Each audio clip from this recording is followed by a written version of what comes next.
ഒരു ചെറിയ പിണക്കം കൊണ്ടോ ചെറിയ അഭിപ്രായ വ്യത്യാസം കൊണ്ടോ വീട് വിട്ടിറങ്ങിപ്പോകും കുട്ടികളുടെ സംഭവങ്ങൾ നാം പലപ്പോഴും കേൾക്കാറുണ്ട്.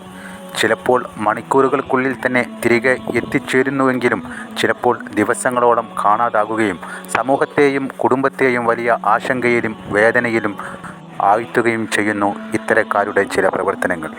ഒരു മാതാപിതാവിന് സ്വന്തം മക്കളെ വീട്ടിൽ കാണാതാകുന്നത് എത്ര വലിയ മാനസിക പീഡനമാണെന്ന് പറഞ്ഞറിയിക്കാനാവില്ല. അവർ ഭക്ഷണം കഴിക്കാതെ, ഉറങ്ങാതെ, ഓരോ നിമിഷവും കുട്ടി എവിടെയാകും, സുരക്ഷിതനാണോ എന്ന ചിന്തയിൽ മാത്രം കഴിയുന്നു. കുടുംബാംഗങ്ങൾ മാത്രമല്ല, അയൽവാസികളും സുഹൃത്തുക്കളും നാട്ടുകാരും എല്ലാവരും ആശങ്കയിലാകുന്നു. പിണങ്ങിപ്പോകുന്നത് ഒരു പ്രശ്നത്തിനും പരിഹാരം നൽകുന്നില്ല, മറിച്ച് പ്രശ്നത്തെ വലുതാക്കുകയും മാതാപിതാക്കളുടെ ദുഃഖം കൂടുകയും മാത്രമേ ചെയ്യുന്നുള്ളൂ. വീട് വിട്ട് ഇറങ്ങിപ്പോയ കുട്ടി സുരക്ഷിതനല്ലാതിരിക്കാൻ സാധ്യത ഏറെയാണ്. തെറ്റായ കൂട്ടരുടെ പിടിയിലാകാം, അപകടത്തിൽപ്പെടാം, തെറ്റായ വഴികളിൽ ചെന്നെത്താം. അതുകൊണ്ട് തന്നെ നമ്മുടെ മക്കളോട് ചെറുപ്പം മുതലേ സംസാരിച്ച് പിണങ്ങി ഇറങ്ങിപ്പോകുന്നത് പ്രശ്നത്തിന് മറുപടിയല്ല എന്നുള്ള ബോധ്യം അവരിൽ ഉണ്ടാക്കണം. ഇത് മനസ്സിലാക്കി കൊടുക്കേണ്ടത് മാതാപിതാക്കളുടെ ഉത്തരവാദിത്വമാണ്.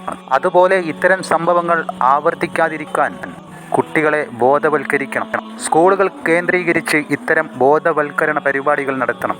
സ്കൂളുകൾ, മതസ്ഥാപനങ്ങൾ, സാമൂഹിക സംഘടനകൾ എല്ലാം കൂടിച്ചേർന്ന് കുട്ടികൾക്ക് ക്ഷമ, സഹനശക്തി, മാതാപിതാക്കളോട് തുറന്ന് സംസാരിക്കുവാനുള്ള ധൈര്യം എന്നിവ വളർത്തി കൊടുക്കേണ്ടതാണ്.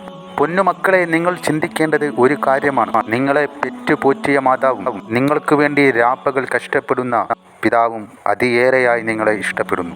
പിന്നെ എന്തിനു വേണ്ടിയാണ് കാക്ക ഞങ്ങളെ വഴക്കു പറയുന്നതും ഞങ്ങളുടെ ചില ഇഷ്ടങ്ങൾക്ക് എതിര് നിൽക്കുന്നതും? അതോ മോനെ, നിന്റെ നല്ല ഭാവിയോർത്ത് നിന്റെ മകൻ ഒരിക്കലും ഒരു തെറ്റിലേക്ക് ചെന്നെത്തരുത് എന്ന് ആഗ്രഹിക്കുന്നത് കൊണ്ട് അത് നിങ്ങൾക്ക് പറഞ്ഞ് മനസ്സിലാക്കി നൽകിയാലും മനസ്സിലാകാത്തത് നിങ്ങളുടെ പ്രായത്തിൻ്റെ പക്വതയുടെയും കുറവ് കൊണ്ടാണ്. നിങ്ങൾ ഇത് മനസ്സിലാക്കുന്ന കാലം നിങ്ങളൊരു അച്ഛനോ അമ്മയോ ആയി മാറുന്ന സമയത്താണ്.